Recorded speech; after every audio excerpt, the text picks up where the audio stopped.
झंडा तो लहरा दिया हमने फक्र से, झंडा तो लहरा दिया हमने फक्र से, पर जरा रुक के देखिए कि क्या हर दिल वाकई में है खुशहाल। जो आज़ादी हमें मिलती है कानून की किताबों में, क्या वही आज़ादी दिखती है हर गली हर हाल। नमस्कार, स्वागत है आप सभी का एक बेहद ही ज़रूरी और सोचने पर मजबूर कर देने वाले टॉक शो में, जिसका नाम है क्या वाकई आज़ाद हैं हम, क्या सच में आज़ाद हैं हम। हर साल 15 अगस्त को हम आज़ादी का जश्न मनाते हैं, तिरंगे फहराते हैं, देशभक्ति के गीत गाते हैं। पर क्या सिर्फ तिरंगा लहरा देना या भाषण दे देने से हम आज़ाद साबित हो जाते हैं, या फिर हमारे सोच, हमारे विचार, हमारे फैसले और हमारे जीवन में भी आज़ादी का होना उतना ही ज़रूरी है। इसी सवाल को कुछ ज़्यादा गंभीरता से समझने का प्रयास करने के अलग अलग नज़रियों से, और इन नज़रियों को हमारे सामने पेश करने के लिए कुछ बेहद ही खास मेहमान इस वक्त हमारे साथ मौजूद हैं। हमारे साथ मौजूद हैं doctor Meetu Sinha, APO Jharkhand education program, साथ में राइटर और मोटिवेटर भी हैं। मीतू जी, बहुत बहुत स्वागत है हमारे इस खास शो में। इनके साथ हमारे साथ मौजूद हैं सुधा मिश्रा, एडवोकेट, आपका भी बहुत बहुत स्वागत है। और एक और सुधा मिश्रा जी हैं, सुधा राजस्वी मिश्रा, जो कवित्री भी हैं, साथ ही साथ पर्यावरण मित्र संयोजिका हैं, और इसके साथ साथ कवित्री भी बड़ी अच्छी हैं, मोटिवेट भी करती हैं लोगों को। तो इन तमाम जो महिलाएं इस वक्त हमारे साथ हैं, इन तमाम महिलाओं से बातचीत करेंगे, जानने की कोशिश करेंगे कि क्या वाकई आज़ादी का सही अर्थ हम समझ पाए हैं और क्या वाकई में हम आज़ाद हैं। तो सबसे पहले शुरुआत करेंगे डॉक्टर मीतू सिन्हा से। आपसे जानना चाहूँगी, जैसे इस शुरुआत इसी से कर सकते हैं कि आज़ादी का सही अर्थ क्या है, क्या वाकई में हम आज़ाद हैं, और क्या आज़ादी सिर्फ बाहरी नियंत्रण से मुक्त होने को हम आज़ादी कहते हैं, या फिर मानसिक तौर पे जो सामाजिक बेड़ियां हैं उनको तोड़ने का नाम भी, उनसे मुक्ति पाने का नाम भी आज़ादी है। क्या कहना चाहेंगे? बहुत सही मुद्दा उठाया है आपने शिल्पा जी। आज़ादी सिर्फ बाहरी बेड़ियां तोड़ने का नाम नहीं हो सकता है, क्योंकि जिस प्रकार स्वस्थ होना मानसिक और शारीरिक स्वास्थ्य दोनों का नाम है, उसी प्रकार आज़ाद होना मानसिक और शारीरिक दोनों ही आज़ादी जब हो, तभी उसको हम वास्तविक आज़ादी कह सकते हैं। तो मन पर अपना नियंत्रण हो, पर वो अपनी इच्छा से हो, दूसरे की इच्छा आरोपित न हो, तो इसे हम मानसिक आज़ादी जब तक नहीं होगी तब तक नहीं कह सकते हैं कि हम लोग पूरे तौर पर आज़ाद हो। आज़ादी का सही अर्थ क्या मानती हैं आप? किसको आज़ाद कहेंगे आप कि हाँ हम आज़ाद हैं? जहां हमें अपने मन की करने को मिले, और वो मन का मतलब जैसे कुछ हम नया करना चाहते हो किसी के लिए, तो उसमें कुछ बंदिशें ना हो। बहुत सी बातें हैं, हर जगह नियम है कि इस नियम के अनुसार, जैसे अगर किसी गरीब को कुछ देना हो तो सरकार के पास नियम की पाबंदी है कि इस मोड़ से गुजरेगा, उधर जाएगा, तब उस व्यक्ति तक पहुंच पाएगा। लेकिन अगर वो आज़ादी हो कि किसी की हम सेवा कर सकें, वो आज़ादी हो कि हम स्वच्छंद होकर अपनी बातों को रख सकें, जो हम कह रहे हैं कभी वो संवैधानिक होता है, कभी असंवैधानिक हो जाता है, तो हम अपनी मन की बात भी बहुत बार नहीं रख पाते हैं सबके सामने।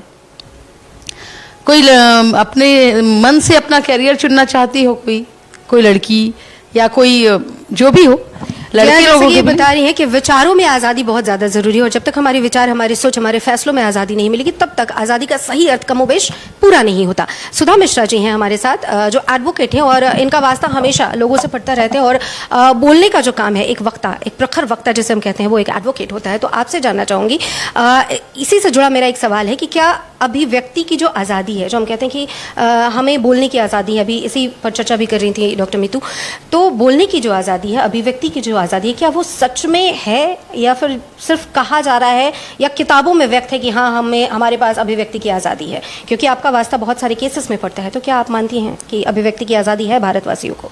जी नहीं, अगर मेरा थोड़ा सा जवाब जो रहता है थोड़ा सा उल्टा रहता है। लेकिन अगर देखा जाए तो आज आज़ादी हम जो मना रहे हैं, सर्वप्रथम सभी को कल स्वतंत्रता दिवस की आज़ादी का जो आज़ादी दिवस हम लोग मना रहे हैं, उसकी सबको शुभकामनाएं दे रही हूँ। लेकिन अगर हम सच में माने तो अभिव्यक्ति की जो आज़ादी है, कहीं ना कहीं हम कानून से बन जाते हैं। जो आज जो हम चाहते हैं, ठीक है, वो बोलने से पहले हमें 10 बार सोचना पड़ता है। आज़ाद तो हम आज 78 साल आज़ादी पूरी कर चुके हैं, लेकिन अगर देखा जाए तो हम अभिव्यक्ति के लिए आज़ाद नहीं हैं। आज हम कानून से कह लें, आज महिलाएं हैं, आज जो अगर देखा जाए तो हम मानसिक रूप से कहीं ना कहीं हम खुद गुलाम हैं। समाज का कितना रोल होता है इसमें कि हमें, जो आप कह रही हैं कि अभिव्यक्ति के लिए हम आज़ाद नहीं हैं, हम बोल नहीं पाते, कानून जो है वो हमें आज़ादी नहीं देता उस हर बात बोलने के लिए, क्या सिर्फ कानून दोषी है या समाज भी दोषी है? समाज इसमें जो समाज में हो रहा है उसी से कानून भी बंधा हुआ है। जो आज हम अगर कह रहे हैं, जो आज हम 78 साल पहले अगर देखा जाए, जो पहला कहा जाता था क्या, जो लोगवा क्या कही, तो आज हम क्या सोच रहे हैं, लोगवा कोई नहीं है। आज हमारी अभिव्यक्ति हम पे खुद डिपेंड करती है, जो हम क्या सोच रहे हैं। तो कहीं ना कहीं हम अपनी ही मानसिक बेड़ियों में जकड़े हुए हैं। आज हम खुद गुलाम है अपनी मानसिक स्थिति से। आज अगर अभिव्यक्ति को देख लिया जाए तो अगर हम अपने अभिव्यक्ति में लोग क्या कह रहे हैं, लोग क्या कहेंगे, अगर ऐसा होगा तो वो आगे वाले कह देंगे, चाहे जैसे घर में। तो जैसा कि सुधा जी बता रही है कि कहीं ना कहीं हम मानसिक बेड़ियों से जकड़े हुए हैं और इन मानसिक बेड़ियों को तोड़ना बहुत आवश्यक है और इसके लिए हम खुद ही जिम्मेदार हैं। अगर हम अपने विचारों को स्वतंत्र नहीं करेंगे, खुद से अगर मानसिक बेड़ियां नहीं तोड़ेंगे, तो अभिव्यक्ति की आज़ादी शायद ही हमें मिल पाएगी। सुधा जी हमारे साथ है। सुधा जी, आपसे जानना चाहूंगी, कहते हैं जहाँ रवि नहीं पहुंचता वहाँ कवि पहुंचता है, तो कवि की जो सोच होती है, उनका जो नज़रिया होता है, वो थोड़ा आम लोगों से डिफरेंट होता है। आपसे जानना चाहूँगी, क्योंकि आप एक महिला भी हैं और महिलाओं की बात हमेशा उठती रहती है, आधी आबादी की आज़ादी की बात अक्सर उठती रहती है, तो क्या आपको लगता है कि आधी आबादी सच में आज़ाद है और क्या लड़कियां अपने जीवन के हर फैसले को लेने के लिए स्वतंत्र हैं, क्योंकि हम आज़ाद भारत में हैं? क्या कहते हैं? आपने जो प्रश्न पूछा कि हम आज़ाद भारत में हैं, तो ये प्रश्न ही अपने आप में एक आंसर है। ये विडंबना है हमारे भारत देश की कि जहां हम आज़ाद देश में सांस लेते हैं, इसका दंभ भरते हैं और बात कर रहे हैं कि क्या हम आज़ाद हैं। ये एक सोचनीय प्रश्न है। और ऐसा क्यों है? क्योंकि आपने जब बात उठाई है कि आधी आबादी की, तो ये सनातन धर्म मानिए या वैदिक काल, प्राचीन काल से आप जानती ही होंगी कि हमारे यहाँ देवी को, स्त्री को हर रूप में पूजा जाता है। हम आराधना भी देवियों की ही करते हैं। बिल्कुल। तो मातृसत्तात्मक देश था हमारा पहले, जो आक्रांताओं के आने के बाद धीरे धीरे पितृसत्तात्मक में बदल गया। यानी कि हम लोग मेल डोमिनेटेड सोसाइटी में आज रह रहे हैं।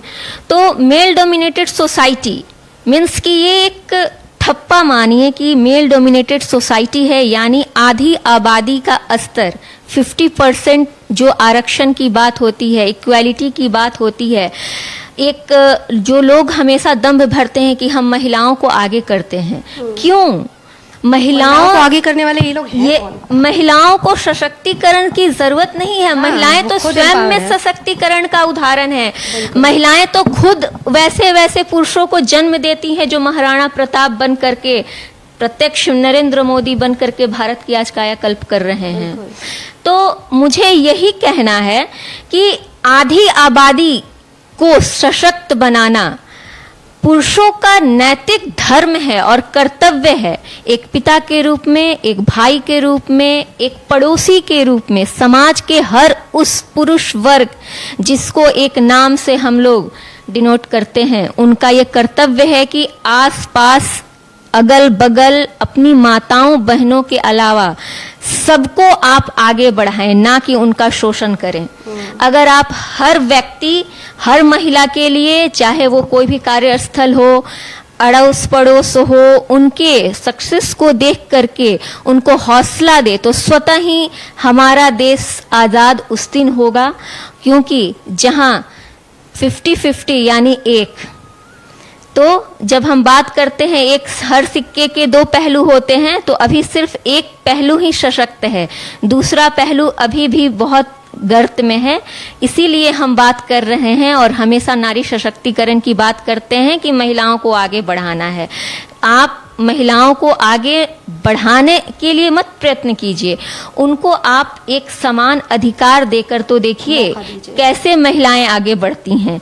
मैं कहूंगी 4 लाइनें कि वीरांगनाएं हो तुम, पालो जो तुम्हें पाना है, तुम्ही से तो ये जहां है, तुम्ही से तो ये जमाना है। बिल्कुल सही। तो महिलाओं को आगे बढ़ाने के लिए महिलाओं को स्वयं फाइट करना पड़ेगा। महिलाओं को आगे आने के लिए, अपने अधिकारों को रखने के लिए, अपने बातों को जनता के सामने, समाज के सामने लाने के लिए शिक्षित होना पड़ेगा। क्योंकि बिना शिक्षा के, बिना ज्ञान के, कहते हैं ना, सोचने से कहाँ मिलते हैं तमन्नाओं के शहर, चलने की जिद भी जरूरी है मंजिल को पाने के लिए। बिल्कुल, बहुत शानदार। जी हाँ, तो जैसा कि सुधा जी बता रही हैं कि आपको खुद फाइट करना होगा, जो महिलाएं हैं उन्हें खुद फाइट करना होगा। डॉक्टर मीतू, आपसे जानना चाहूँगी, जिस तरीके से सुधा मिश्रा जी ने अभी कहा कि सोचने से जो है वो चीज़ें नहीं होती, हमें आगे आना होगा, पर क्या आपको लगता है कि समाज महिलाओं को, आज हम कहते ज़रूर हैं कि हम बहुत आगे निकल चुके हैं, हम चांद तक पहुँच चुके हैं, हमने बहुत कुछ पा लिया है, बहुत कुछ हासिल किया है, पर क्या वाकई महिलाओं ने कुछ हासिल किया है? क्या समाज की जो सोच है वो उनके प्रति बदली है? क्योंकि आज भी हम कहते हैं ना कि बोलती हुई स्त्रियाँ अच्छी नहीं लगती, क्या कहती हैं? मैं इस बात से बहुत हद तक सहमत नहीं हूं, क्योंकि महिलाओं की स्थिति बहुत बदली है। और कहना चाहिए कि हम लोग जिस तरह वेव चलता है एम्पलीट्यूड में, नीचे से ऊपर और ऊपर से नीचे, वैसा हुआ है। प्राचीन काल में, जैसा कि अभी सुधा जी भी बता रही थी, गार्गी, अपाला, घोषा, लोपामुद्रा, जिन्होंने वेद की ऋचाएं तक रच डाली थी, एक अलग सम्मान था। बीच के काल में हम नीचे आए, लेकिन अब फिर ऊपर जा रहे हैं। किस क्षेत्र में आज महिलाएं नहीं हैं? आपने चांद पर जाने की बात कही, क्या चांद पर जाने का जो मिशन होता है उसमें हमारी महिला वैज्ञानिक नहीं? आम जो महिलाएं हैं, जो, क्योंकि जब आप गाँव की तरफ बढ़ती हैं, गाँव का रुख करती हैं, हमारा वास्ता बहुत सारी महिलाओं से पड़ता है। तो जब हम एकदम नीचे स्तर के, आप शिक्षित हैं, हम शिक्षित हैं, मीडियम वर्ग तक ठीक है, उससे जब आप नीचे स्तर जाते हैं, हम कहते हैं ना कि असलियत जो है वो ग्राउंड जीरो पे जाके आप देखें, तो वहाँ की महिलाएं जो हैं वो बोलने से पहले 5 बार सोचती हैं, तब वो बोल पाती हैं। इस पर क्या मानती हैं आप? क्योंकि हम जब सक्षम हो जाते हैं तो हमारे पास बहुत सारे अवसर होते हैं, अपॉर्चुनिटीज होती हैं, उनके बारे में क्या कहना चाहेंगे? उनके बारे में मुझे 2 बातें कहनी है, क्योंकि अभी जैसे बोली कि सिक्का का 2 पहलू होता है, एक पक्ष पुरुष और एक पक्ष महिला, तो दोनों को ही सुधार की आवश्यकता है। क्योंकि एक पुरानी कहावत है कि महिला की शत्रु महिला ही होती है। 100%। तो वो लोग ही आपस में, उन्होंने अपना एक ऐसा ऑरा बना लिया है, एक ऐसा घेरा बना लिया है कि ना वो खुद निकलना चाहती हैं और ना दूसरों को निकलने देना चाहती हैं। यहाँ पर आजादी की आवश्यकता है, उस घेरे को तोड़ने की आवश्यकता है। ये घेरा खुद तोड़ना पड़ेगा। ये अंदर से एक बात आनी चाहिए कि मुझे करना है कुछ, मुझे निकलना है इस घेरे से और मुझे कुछ करके दिखाना है। दूसरी बात पुरुषों की, वो पुरुष अगर आगे आ चुके हैं और अगर वो शिक्षित हो चुके हैं, पढ़ चुके हैं, तो उनको समझाना चाहिए कि भाई इस घेरे को तोड़ो और इस घेरे को तोड़ने दो। वहां जो उनकी माँ है या जो उनकी पत्नी है, उनको समझाना चाहिए कि भाई तुम तो उस घेरे को नहीं तोड़कर आ पाई हो, तुम अपने घेरे में रह गई, तो इसका मतलब ये नहीं कि ये घेरा ही तुम्हारी जिंदगी है। बिल्कुल। इस घेरे से तुम बाहर नहीं आ पाई तो अपनी बेटी को आने दो।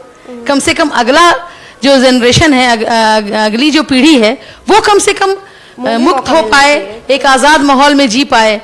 तो ये जो मुझे आजादी चाहिए, जब तक ये शब्द चलता रहेगा और जब तक हम ये सोचते रहेंगे कि क्या हम आजाद हैं, तब तक आजादी नहीं है। उस आजादी के लिए हमें उस घेरे से बाहर निकलना पड़ेगा, प्रयास करना पड़ेगा, लगातार प्रयास करना पड़ेगा। जी हाँ। निश्चित रूप से। बड़ी अच्छी बात अभी डॉक्टर मीतू ने कही कि क्योंकि कहते हैं ना कि सिक्के के 2 पहलू की बात हमेशा हो रही है, तो जितना पुरुष को आगे आने की जरूरत है, उतना ही महिलाओं को भी आगे बढ़ने की जरूरत है। पुरुष को चाहिए कि वो बिल्कुल सामंजस्य बैठा के महिलाओं को आगे करें, प्रेरित करें। अगर वो, बहुत अच्छी आपकी जो लाइन्स है वो वाकई बहुत अच्छी थी कि पुरुष और स्त्री जो है वो दोनों जब बैलेंस करके चलेंगे और दोनों एक दूसरे की सोच को समझने का प्रयास करेंगे, एक दूसरे की डिसीजंस की रिस्पेक्ट करेंगे, तब जाकर हम आज़ाद हो पाएंगे। और उस आज़ादी के लिए हमें सतत प्रयास, लगातार प्रयास जो है वो करना होगा, क्योंकि हम हमेशा आज़ादी के लिए किसी और पे डिपेंडेंट नहीं हो सकते। अंग्रेजों से आज़ादी चाहिए, इससे आज़ादी चाहिए, उससे आज़ादी, जिससे भी आज़ादी चाहिए उसके लिए खुद आगे बढ़ना होगा। अगर भगत सिंह जैसे शहीद नहीं होते, सुभाष चंद्र बोस जैसे लोग ना होते और उन्होंने आज़ादी के लिए खुद प्रयास नहीं किया होता और सिर्फ बातें कर रहे होते कि हमें आजादी चाहिए चाहिए चाहिए, तो शायद हम आजाद नहीं होता। और नेताजी तो उदाहरण है, क्योंकि उनकी सेना में महिलाएं भी थी। बिल्कुल। और उन्होंने महिलाओं को आगे बढ़ाने का भरसक प्रयास किया। बिल्कुल। क्योंकि शिक्षा क्षेत्र से आप जुड़ी हैं, तो एक सवाल शिक्षा से, क्या शिक्षा हमें वो सोचने की ताकत देता है, वो आज़ादी देता है, जिससे हम वाकई आज़ाद ख्याल रख सकते हैं और हर मुद्दे को, हर नज़रिए को बेहतर समझ सकते हैं? आज की जो शिक्षा प्रणाली है उस पर क्या कहना चाहेंगे आप कि क्या आज की जो शिक्षा प्रणाली है, जो शिक्षा पद्धति है, उस पद्धति के ज़रिए हमारे पास वाकई में वो सोचने की जो ताकत है वो विकसित हो पा रही है? क्या हम आज़ाद ख्यालों की तरफ बढ़ पा रहे हैं? शिक्षा की तो परिभाषा ही यही है कि शिक्षा का अर्थ केवल पढ़ना और जानकारी इकट्ठा करना नहीं होता है। शिक्षा का वास्तविक अर्थ है कि ट्रेनिंग ऑफ ब्रेन्स, मतलब मस्तिष्क का वो प्रशिक्षण जिससे वो सोचने के लिए स्वतंत्र हो और नई नई चीजें सोच सके, नई नई चीजों का आविष्कार कर सके। और शिक्षा की जहां तक अभी सफलता की बात आप कह रहे हैं, तो बहुत चेंज आया है। अब 86 वाला 68 वाला शिक्षा नीति अभी नहीं है, 86 वाली नहीं है। हम मैकाले के प्रभाव से बाहर आ रहे हैं। अभी हमारी जो NEP 2020 आई है और जो इम्प्लीमेंट हो रही है, बहुत आज़ादी है इसमें। बच्चों के लिए बहुत कुछ है कि हम जब एडमिशन हो रहा है बच्चों का तो उनको मातृभाषा में पढ़ा रहे हैं। उसके बाद बच्चियों के लिए बराबर के मौके हैं, बल्कि कुछ बढ़कर ही है, बच्चियों के लिए बहुत ज़्यादा मौके हैं। आगे हायर एजुकेशन में जो हमको सब्जेक्ट लेकर पढ़ना है वो पढ़ सकते हैं। जैसे बच्चों को होता था कि ये 2 सब्जेक्ट, तो जो कॉम्बिनेशन बना के दे दिया गया था वही था। अब उस कॉम्बिनेशन में होता क्या था कि पता चला बच्चों को उस 3 के कॉम्बिनेशन में 2 तो अच्छा है, बट 1 नहीं हो पा रहा है। आज जो नई शिक्षा नीति है वो उस 1 के बदले आपको दूसरा ऑप्शन लेने के लिए स्वतंत्रता देती है। तो मैं कहूंगी कि स्वतंत्रता की ओर एक कदम है ये नई शिक्षा नीति, और अभी हम लोग इसकी ओर बढ़ रहे हैं। अभी तो पूरी तरह से इम्प्लीमेंट नहीं हुआ है, पर आने वाले वर्षों में हम अवश्य स्वतंत्र मानसिकता विकसित करने का प्रयास कर रहे हैं। बिल्कुल, आपकी प्रयास जो है वो वाकई रंग लाए। हम तो ये उम्मीद करेंगे कि ये जो प्रयास है वो सफल हो। सुधा जी, आपसे जानना चाहूँगी, गरीबी, बेरोजगारी इस वक्त हमारे देश में बहुत ज़्यादा है। उस पर बेहद, हम ये नहीं कहेंगे कि काम नहीं हो रहा है, काम बहुत हद तक हो रहा है, फिर भी बेरोज़गारी से हम पूरी तरीके से पार नहीं पाए हैं। तो क्या लगता है आपको कि क्या बेरोज़गारी और गरीबी जो है वो हमें आर्थिक गुलाम बना रही है, युवाओं को आर्थिक गुलाम बना रही है? बिल्कुल। अगर हम देखें, अगर जैसे कि बताएं, अगर हम शहरी क्षेत्र को छोड़कर अगर हम ग्रामीण इलाकों में जाते हैं तो बहुत हद तक आपको ये देखने के लिए मिलेगा जो हम आर्थिक रूप से एक दूसरे पर डिपेंडेंसी हमारा जो है वो बढ़ जाता है। जैसे कि आप बताएं, जो बहुत हद तक काम हो रहा है, तो हम जो अच्छे अच्छे बच्चे हैं जिनकी जो सच में वो आगे आ सकते थे, लेकिन वो गुलाम बन जाते हैं ऊपर में, क्योंकि वो आर्थिक रूप से आज़ाद नहीं हो पाते। वो कहीं न कहीं राजनीतिक रूप से दब जाते हैं, कहीं आर्थिक उनको मदद नहीं मिल पाता, जिसकी वजह से वो किसी न किसी के गुलामी में आकर और अपने जो उनके अंदर की जो क्षमता है वो दम तोड़ दे रही है। तो गुलामी, अगर जो हम कहें, जो हम आज़ादी जो हम देखने के लिए मिलता, वो बच्चों में जो बच्चा आर्थिक रूप से अगर वो मदद मिलता जो चाहिए होता। बहुत सारे बच्चे हैं जो बहुत सारे गाँवों में जाने का मुझे मौका मिला है। जब देखती हूँ जो बहुत अच्छे फुटबॉलर हैं, बहुत अच्छे प्रतिभावान बच्चे हैं, लेकिन क्या है, वो नेता के यहाँ कहीं काम कर रहे हैं, कहीं मतलब बहुत छोटे छोटे बच्चे लोग। और वो क्या कहना चाहेंगी ऐसे युवाओं को, ऐसे बेरोजगार लोग जिनको आप कह रही हैं कि जो मजबूरी वश कहीं कहीं काम कर रहे हैं, क्या उन्हें किन चीज़ों से आज़ादी चाहिए, या क्या सोच होनी चाहिए उनको, ताकि वो इन तमाम चीज़ों को तोड़कर, इन बेड़ियों को तोड़कर आगे आए और सफल बने और खुद पे विश्वास करना शुरू करें? देखिए, कहीं ना कहीं इसमें हमारा जो करप्शन जो है बहुत हद तक ये जो हमारी आज़ादी को छीन रहा है। अगर देखा जाए तो करप्शन हर जगह, जैसे शिक्षा हमारे सरकारी विद्यालयों तक पहुंची, जैसा कि बताएं, जो अगर शिक्षा अगर घर घर तक पहुंचती तो वो बच्चे जो सरकारी विद्यालयों में, आज सरकारी विद्यालय के बच्चे अच्छे कर सकते थे, लेकिन क्या है, जो हमारे प्राइवेट स्कूल की तरफ लोग बच्चे भाग रहे हैं। प्राइवेट स्कूल को देने के लिए उनके पास पैसा नहीं है, आगे वो जा नहीं सकते हैं। जी हाँ, तो आर्थिक रूप से सक्षम होना भी बहुत ज़रूरी है, और कहीं ना कहीं जब तक हम आर्थिक रूप से सक्षम नहीं होंगे तब तक आज़ादी जो है वो सही मायनों में नहीं मिलेगी। और इसके लिए बेरोज़गार जो युवक हैं या जो गरीबी रेखा से नीचे हैं, उनसे आजकल बहुत सारी ऐसी योजनाएं आ गई हैं जिसको यूज़ करके, या स्किल डेवलपमेंट, हम अक्सर कहते हैं कि हमारे जो PM है उन्होंने बहुत ज़्यादा फोकस किया है कि आप किसी और के पास काम करने से बेहतर है कि अपना कुछ खुद का स्वरोजगार करें, खुद के स्किल्स को डेवलप करें। और क्योंकि हम इस युग में आ गए हैं कि आज अगर आपके पास कोई हुनर है, कोई भी हुनर, चाहे वो कैसा भी स्किल है, अगर कोई हुनर है तो आपके पास वो मंच अपने आप मिल जाता है। बहुत सारे ऐसे प्लेटफॉर्म्स आ गए हैं आज जहां आप अपने स्किल्स को यूज़ करके, यूटिलाइज करके खुद का रोजगार कर सकते हैं, स्वरोजगार करके आगे बढ़ सकते हैं। और बेरोजगारी और गरीबी कहीं ना कहीं इन चीज़ों को अपनाने के बाद ही ख़त्म होगी। जब तक हम इस सोच में रहेंगे कि हमें कहीं नौकरी करनी है, किसी के पास काम करना है, तब तक शायद ही हम आज़ाद हो पाएँ और आर्थिक रूप से उस तरीके से विकसित हो पाएँ। क्या कहती हैं, आपको क्या लगता है जो मैंने कहा वो सही है? बिल्कुल सही है। आज जरूरत है महिलाओं को अपने अंदर की क्षमताओं को पहचानने की।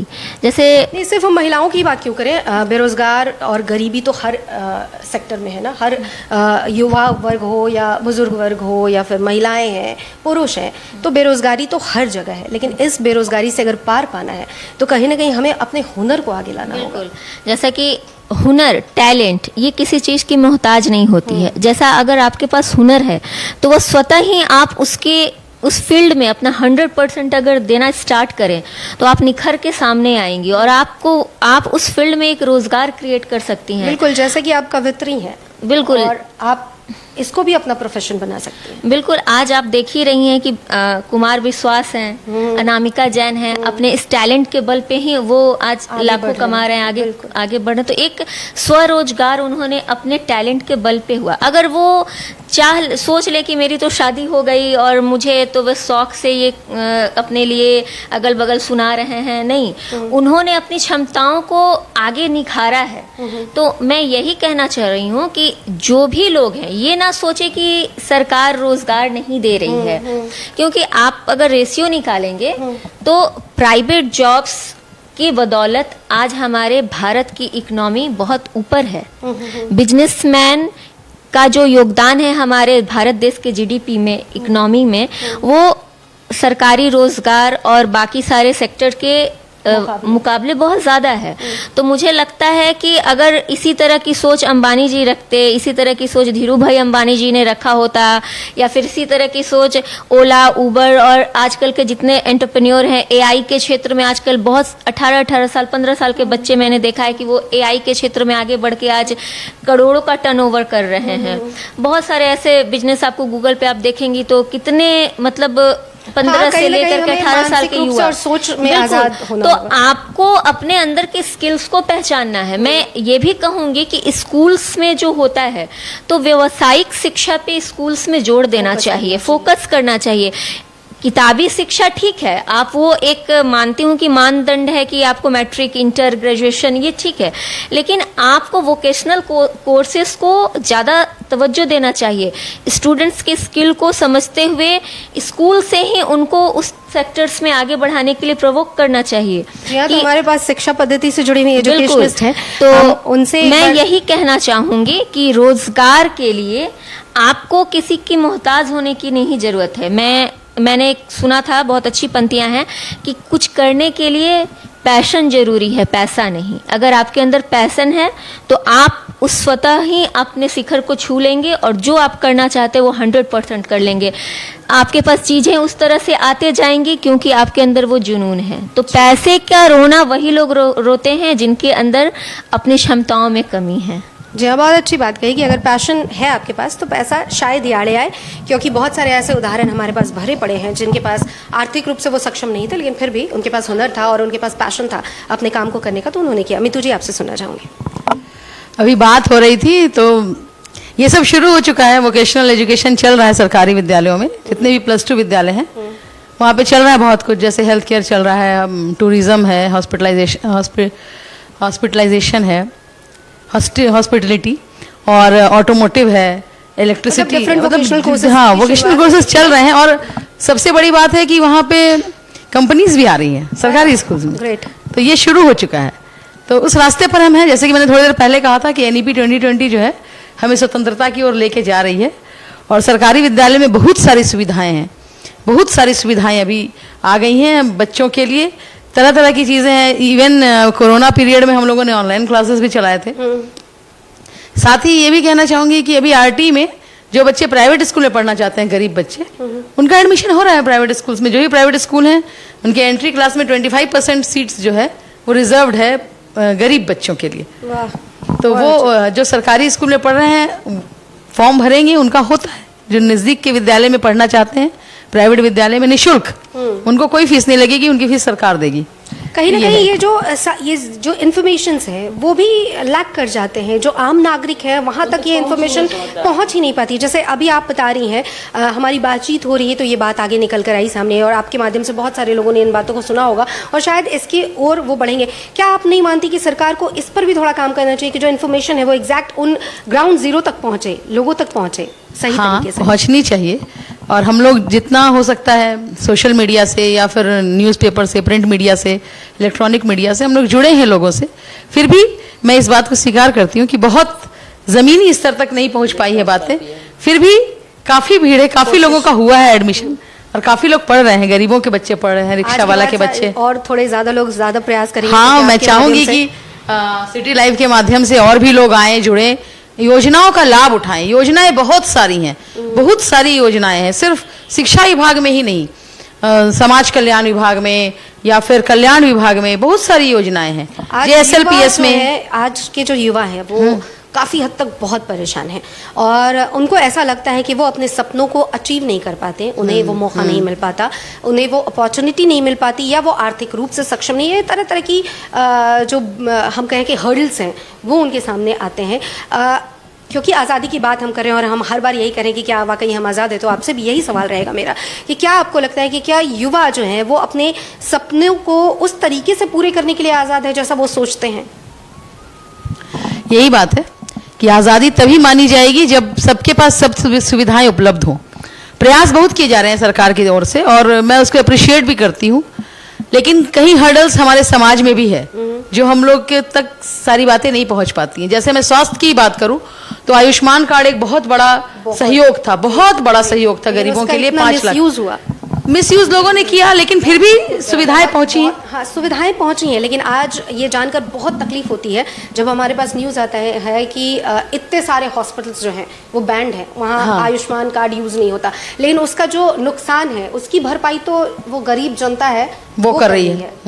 तो ये कैसे आज़ादी है और कैसे आज़ाद भारत में जी रहे हैं हम, जहाँ भ्रष्टाचार जो है वो इस चरम। तो मेरा ये कहना है, ये अपील है आपके मंच के माध्यम से कि ये हमारी भी जिम्मेवारी है, क्योंकि सरकार ने योजनाएं दे दी, बिल्कुल बिल्कुल, सरकार ने उनको एक प्लेटफॉर्म दे दिया, लेकिन हमारी सामाजिकता क्या कहती है, हमारा उत्तरदायित्व क्या कहता है कि हम लोग जो हम कुछ जानते हैं वो कुछ न जानने वालों को बताएं और जो ज्यादा जानते हैं वो हम लोगों को बताएं। कहने का मतलब एक क्रम चलना चाहिए कि ज्यादा से कम की ओर जाए सूचनाएं, और ये आपकी भी जिम्मेवारी है, हमारी भी जिम्मेवारी है कि हम अपने आसपास के लोगों को जागृत करें, किसी भी माध्यम से हो। उसके लिए कई माध्यम है, सोशल मीडिया है, आपका टेलीकम्युनिकेशन है, आपके इलेक्ट्रॉनिक मीडिया है, आपके प्रिंट मीडिया है, इंफॉर्मेशन ब्रॉडकास्टिंग के बहुत सारे तरीके हैं। आजकल आ गए हैं। ठीक है, लोगों तक नहीं पहुंचती ये बातें, बोलेंगे कि अखबार खरीदने का हमारे पास पैसा नहीं है, लेकिन आज मोबाइल सबके पास है, नहीं तो 4 लोगों में एक मोबाइल है। बिल्कुल है। जहां पर कि ई पेपर, आपका जो चैनल है जैसे सिटी लाइव है मान लीजिए, तो ये भी एक प्रसार का साधन है। जरूरत है हमें यूज करने की कि हम उसको किस प्रकार यूज कर रहे हैं। तो आजादी वहां भी होनी चाहिए, जितनी ज्यादा संभावनाओं की आजादी मिलेगी और जितनी ज्यादा संभावनाएं हम आजादी के साथ उपयोग करेंगे उतनी आजादी हमें मिलेगी, मेरा यही मानना है। बहुत अच्छी बात। इस बात का होता है ना, जो गरीबों का हक होता है वो अमीरों तक चला जाता है। जैसा कि आपने कहा, जो नहीं बहुत सारी जो योजनाएं आती हैं जिसका फायदा जो गरीबों को मिलना चाहिए था, जैसे कि अब जानते हैं जो गरीबों के लिए बहुत सारे आयुष्मान आया, जैसा कि अब बताएं मिसयूज हुआ, बहुत सारी जैसे कानून ही बना, तो उस पर अगर बहुत सारी जो हम मिसयूज के तरफ तो नियंत्रण हम तभी कर पाएंगे ना जब हमारी सोच विकसित होगी। हाँ वही, जब सोच का जैसा कि हमें बताया जो हम हम आजादी की बात कर रहे हैं, तो आजाद हमें वहाँ के लोग नहीं होने देते हैं, जो सामाजिक स्तर पे जो लोग हैं वो उसका फायदा उठा रहे हैं और हम तक वो सुविधाएं नहीं पहुंच पाती। तो हम जब तक उस सुविधाओं तक नहीं पहुंचेंगे, जैसे कि आपने कहा मोबाइल पर हमारी जा रही है, हमारी सोशल मीडिया के थ्रू हम वहाँ तक पहुँच तो जा रहे हैं, लेकिन जो सुविधाएं जो है आप खुद वहाँ से हट जा रही हैं, जहाँ आपको 1000 रुपया अगर दे रहा है आपको सरकार, आपको आगे बढ़ने के लिए 2500 रुपया, तो आप तक वो सुविधाएं जताने के लिए आपको 2500 में आपको 1500 रुपया रख ले रहा है, 1000 रुपया आप तक पहुँच रहे हैं, तो आप आज़ादी वहीं से तो आपका छीना जा रहा है, आप छिन जा रहा है, तो आप तक पहुँचेगा ही नहीं बात, तो फिर आप वहाँ तक जाएंगे कैसे आप आजाद? अभी मीतू जी लगातार बात कर रही थी सोशल मीडिया और एआई की। आपसे मैं जानना चाहूँगी कि सोशल मीडिया और एआई जो आजकल बहुत ज़्यादा प्रचलन में है और लोग इसका खुलकर इस्तेमाल कर रहे हैं, तो क्या आपको लगता है कि सोशल मीडिया और एआई के धीरे धीरे हम गुलाम होते जा रहे हैं? बिल्कुल। आज अगर हम कहें इससे सबसे ज्यादा अगर गुलामी की ओर बढ़ रहा है तो बच्चे हमारे छोटे छोटे बच्चे हैं, जिसका जहाँ अगर देखा जाए सिक्का के दो पहलू है। अगर हम जैसे हम पढ़ते थे जब ज्ञान एक क्या अभिशाप है तो एक वरदान है, तो उसी तरह से अगर हम देखें जो एआई हमारे लिए एक अभिशाप भी बन रहा है। जहाँ उसके बहुत सारे फायदे हैं तो वहाँ बहुत सारे नुकसान भी हैं उसके। जैसे उससे बच्चे हमारे बिगड़ रहे हैं, जिसे अगर हम चाहें डेवलप कर सकते थे उसको। बड़े लोगों का अगर 18+ के इसमें जाता है, चाहे अगर अच्छे क्षेत्र पे अगर उसका अगर इस्तेमाल करें तो अच्छे लोगों के लिए वो अच्छा चीज़ भी है। तो अब अगर छोटे छोटे बच्चे हैं जिसकी उसकी जानकारी ही नहीं है, चूँकि अभी स्कूलों में सभी जगह सोशल से जोड़ कैसे आज़ादी मिले इससे, इस गुलामी से आज़ाद कैसे हो पाएंगे हम? जैसे इस पे अगर मेरा मानना है, जो अगर छोटे छोटे बच्चों को जो मोबाइल का जो पकड़ाया गया, उससे काउंसलिंग का कई हद तक जरूरत है स्कूलों में। अगर हम देखें छोटे छोटे बच्चों को स्कूलों पर भेज दिया जाता है मोबाइल पर, अपने स्कूल जो है अपनी क्या पहले बच्चे पढ़ते नहीं थे, आज हम जहाँ डेवलपिंग की बात कर रहे हैं, तो आप इस पर अंकुश कैसे लगाएंगे जो बच्चे हमारे देख क्या रहे हैं? बच्चे हमारे मोबाइल पर क्या देख रहे हैं? स्कूल के टीचर जो है अपनी जिम्मेवारी को पूरा कर लेते हैं, जो हम अपने एक इस पर भेज दिए, आप व्हाट्सएप पे चेक कर लीजिए, आपका ये आ गया। तो क्या उसमें हमारे गार्जियन के पास में आज टाइम नहीं है, गार्जियन उसको देख नहीं रहे हैं, बच्चे देख रहे हैं। बच्चे क्या देख रहे हैं? जी हाँ, तो सोशल मीडिया और एआई को बहुत हद तक नियंत्रित करने की ज़रूरत है, और हमें ये देखने की ज़रूरत है कि जो हम उसका इस्तेमाल कर रहे हैं सोशल मीडिया और एआई का, तो उसका इस्तेमाल जो है वो पॉजिटिव वे में हो रहा है या नेगेटिव वे में हो रहा है। हम खुद भी उसका इस्तेमाल कितने हद तक करें, और किसी भी चीज़ का इस्तेमाल, अति किसी भी चीज़ की बुरी होती है, चाहे वो कुछ भी हो। तो सोशल मीडिया हो, एआई हो, उसका इस्तेमाल उतना ही होना चाहिए जितना आवश्यक है। आवश्यकता से अधिक किसी भी चीज़ का इस्तेमाल हमें उसका एडिक्ट बना देता है। एडिक्शन किसी भी चीज़ की बहुत हद तक बहुत बुरी होती है। आपसे जानना चाहूँगी सुधा जी, असहमति एक जो वर्ड है ना, वो बहुत तकलीफ देता है लोगों को, है ना? लेकिन मैं यहाँ पे, क्या आपको लगता है कि आजकल कोई भी विचार जब हम रखते हैं और उससे काफ़ी हद तक लोग जो हैं वो असहमत हैं, मान लिया जाए कि कोई एक विचार हमने रखा और उससे बहुत सारे लोग असहमत हैं, लेकिन हमें लगता है कि वो सही है। हो सकता है कि 90% लोग गलत हों और जो 10% लोग हैं वही सही हैं। तो असहमति को स्वीकार करने के लिए क्या हम आज़ाद हैं, और क्या हम इस लेवल पे आज पहुंच चुके हैं जहां हमें भीड़ के पीछे चलने की आवश्यकता नहीं है, हम अपना एक अलग मार्ग चुन सकते हैं? क्या इतनी आज़ादी है हमारे पास, और क्या इतने मानसिक रूप से स्वतंत्र हैं हम? क्या लगता है आपको? जो क्वेश्चन है आपका, बहुत अच्छा क्वेश्चन पूछा आपने, और मुझे लगता है कि हर व्यक्ति अगर इस चीज को समझ ले तो मुझे लगता है 50% प्रॉब्लम सॉल्व हो जाएंगी हमारे देश की। क्योंकि बात यहीं पे आकर के थम जाती है कि जब हम कोई एक धारणा बनाते हैं, जब हम कोई एक सोच क्रिएट करते हैं, चाहे वो समाज हो, चाहे वो घर हो या परिवार हो या कोई भी देश के स्तर की चीजें, तो अगर हमारे मन में एक हमने धारणा बना ली ना किसी के प्रति, तो हम उसी धारणा पर चलते हैं।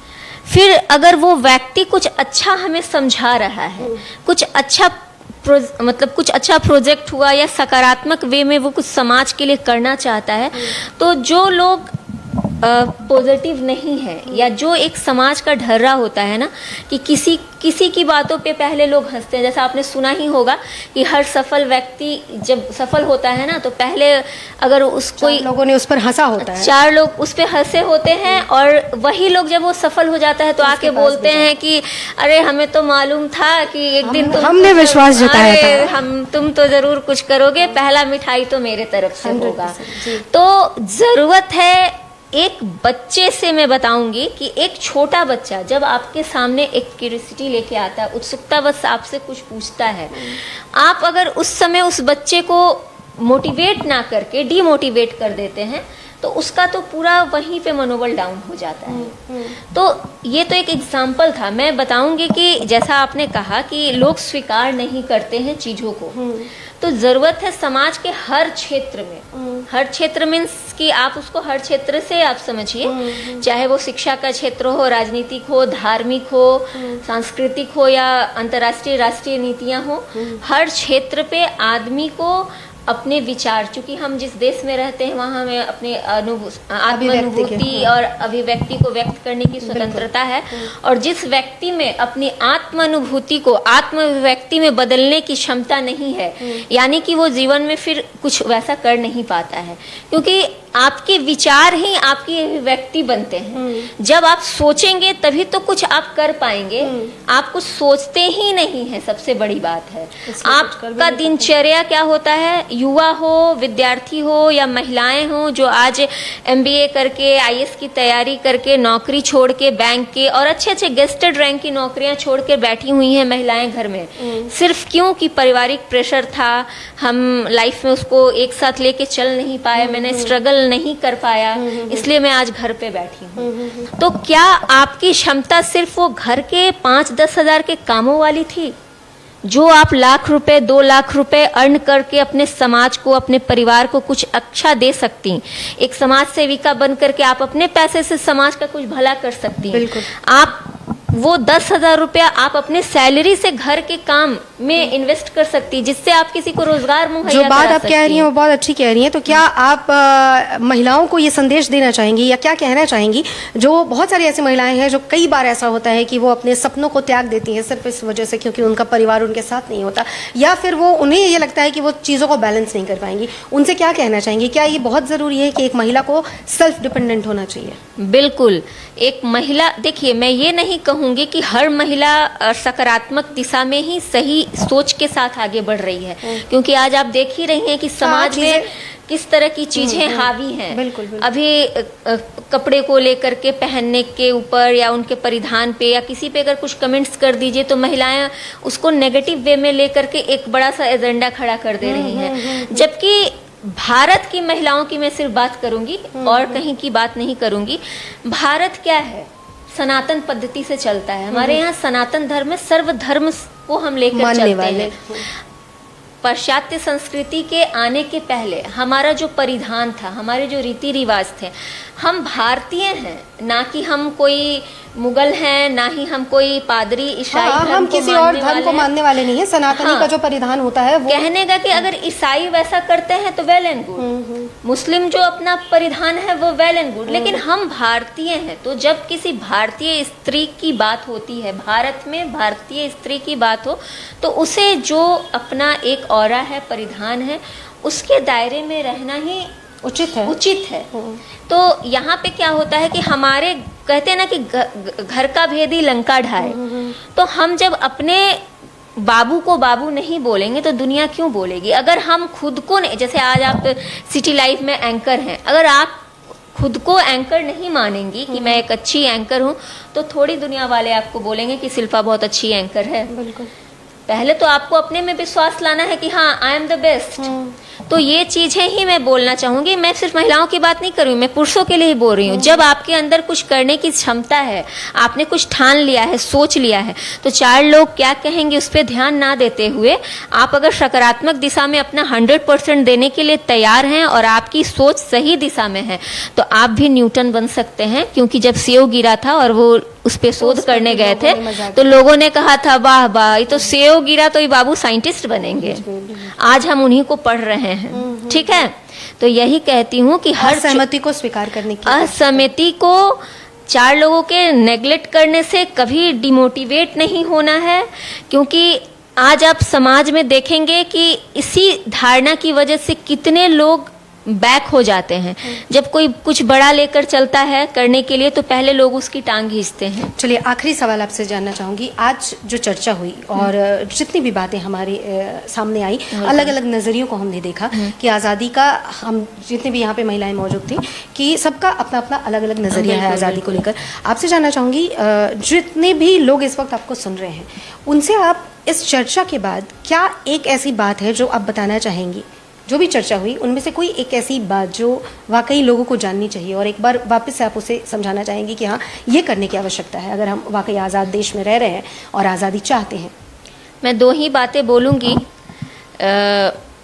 सबसे पहले तो मैं ये कहूँगी कि आधी आबादी को आज भी ज़रूरत है 100% करने की। तो इसके लिए मैं कुछ ज़्यादा ना बोलते हुए सिर्फ आपको एक पंक्ति सुनाऊंगी। मन्नू भंडारी की बहुत अच्छी पंक्तियां हैं कि अगर एक पुरुष की सुलझी हुई सोच रहे तो महिलाओं की कई उलझनें स्वतः ही सुलझ जाती हैं। बहुत सुंदर बात है। अगर आप सही में चाहते हैं कि आपकी बेटी भी एक दिन उड़ान भरे, आपकी बीवी भी किसी दिन मंच पर बोले, आपके घर की बहू बेटियां स्वाभिमान के साथ कहीं खड़ी रहें, तो अपनी सोच को सुलझाइए। क्योंकि महिलाओं की आधी उलझने तो बस इसी बात में है कि कहाँ जा रही मिलेगा कि नहीं, है, सपोर्ट मिलेगा कि नहीं, या फिर कोई निकल रही है तो अरे अब आगे बोलने की जरूरत नहीं नहीं, है। वाकई अगर परिवार साथ हो और जिस पुरुष की बात कर रही हैं हाँ। आप, अगर वो पुरुष वर्ग साथ है तो कहीं ना कहीं और एक बात जो आजादी है वो, हाँ, बोलिए। और दूसरी बात कि जैसा अभी मीतू सिन्हा जी ने कहा था कि एक महिला की दुश्मन महिला ही होती है, तो महिलाओं को आगे बढ़ाने में उनके परिवार का ही रोल होता है। और मैं सभी महिलाओं से यही आग्रह करूंगी कि जिस दिन भारत देश की हर एक माँ, हर एक सास, हर एक ननद, भाभी, बेटी, बहू, हर अपने घर के एक एक फीमेल मेंबर के लिए आगे आकर खड़ी होने लगेगी, उनको आगे बढ़ाने के लिए आवाज़ उठाने लगेगी, स्वतः ही महिलाएं आगे बढ़ जाएंगी और आज़ादी सही मायने में उस दिन मिलेगी, चाहे वो पुरुष वर्ग हो या महिला वर्ग हो। और आप दोनों के समन्वय से ही हमारे देश का, हमारे भारत का विकास सुनिश्चित हो पाएगा। बिल्कुल, पूर्ण विकास अगर चाहिए तो दोनों को आगे आना होगा और दोनों को बिल्कुल एक तरीके से एकजुट होकर जब आगे बढ़कर वो काम करेंगी तभी वो जो 50-50 का रेशियो है 100 हो पाएगा। आपसे जानना चाहूंगी, आज जो परिचर्चा हुई, इस परिचर्चा के बाद क्या कुछ कहना चाहेंगी आप दर्शकों से, वो कोई एक ऐसी सीख जिसे आप दोहराना चाहें? देखिए, मेरा कहना है जैसा कि आज हम लोग जिस परिचर्चा पे हैं, क्या हम सब आज़ाद हैं, तो मेरा कहना है इस पे अगर आज़ादी का मतलब नहीं समझ रहे हैं तो आज़ादी का गलत भी उपयोग ना करें। ज़्यादातर आज जब छोटे छोटे बच्चे जब आज न्यायालय तक पहुंच रहे हैं तो सुनती हूं उनको अपने माता पिता के खिलाफत आते हैं जो मैं तो आज़ाद हूं, ठीक है, इतनी आज़ादी तो मुझे मिलनी चाहिए थी। क्या आज़ादी का मतलब ये नहीं होता जो हम थोड़ी सी मतलब क्या छूट मिली, हम दूसरे कास्ट में जाके शादी कर ले रहे हैं, हम हिंदू मुस्लिम जो हमारी जो जैसा कि बता रही हैं सनातन धर्म से हम लोग जुड़े हुए हैं उसको पहचाने। अगर हम आज़ाद हैं तो सही मायने में आज़ादी को जाने।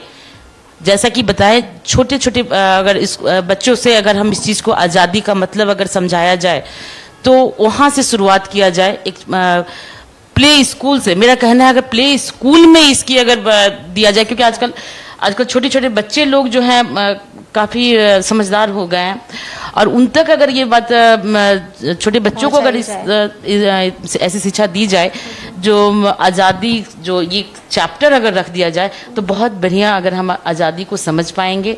और कहीं हम जो आज जो बताएं जो इतनी बेड़ियों से हम निकल रहे हैं, लड़के लड़की बहुत हद तक आज समानता के भाव से चल रहे हैं, हमारी सरकार बहुत सारी योजनाएं लाई हैं और हम आज़ादी की तरफ 78 साल जो मना रहे हैं। मेरा कहना है जो ऐसे साल 2 साल और लगे लेकिन हम सही मायने में आज़ादी को मनाएं। चलिए, बहुत बहुत शुक्रिया। यहाँ पे जितनी भी महिलाएं मौजूद थीं, हमने सबसे बातें की और सबके नज़रियों को समझने का प्रयास किया कि आज़ादी का सही अर्थ जो है वो क्या है। तो अलग अलग नज़रियों से हमने समझा और इस चर्चा के बाद कम से कम एक बात तो बहुत साफ हो गई कि हमें अपने सोच, अपने विचार, अपने फैसले, अपने जीवन में आज़ादी को समावेश करने का बहुत ज़रूरत है। क्योंकि जब तक हम इसे अपने अंदर नहीं लाएंगे, अपनी मानसिक बेड़ियों को खुद नहीं तोड़ेंगे, सामाजिक बेड़ियों को खुद नहीं तोड़ेंगे, तब तक कोई और हमें आज़ादी नहीं दे सकता। 15 अगस्त 26 जनवरी हर साल हम मनाते हैं, तो ये जो स्वतंत्रता दिवस हम मनाते हैं ये केवल एक उत्सव नहीं है, ये एक सोच है, एक जिम्मेदारी है और इस जिम्मेदारी को निभाना हम सभी की जिम्मेदारी है। इसको बिल्कुल कर्तव्य के रूप से निभाने की जो है वो आवश्यकता है। हमें खुद अपने विचारों में स्वतंत्रता लाने की बहुत ज़्यादा ज़रूरत है। फिर मुलाकात होगी आपसे किसी और सोच के साथ, किसी और सच के साथ। तब तक विचार करते रहिए, सवाल करते रहिए और सबसे ज़्यादा ज़रूरी है सोच में आज़ादी रखिए, आज़ाद सोचिए। जय हिंद, जय भारत। आप सभी को स्वतंत्रता दिवस की ढेर सारी शुभकामनाएं।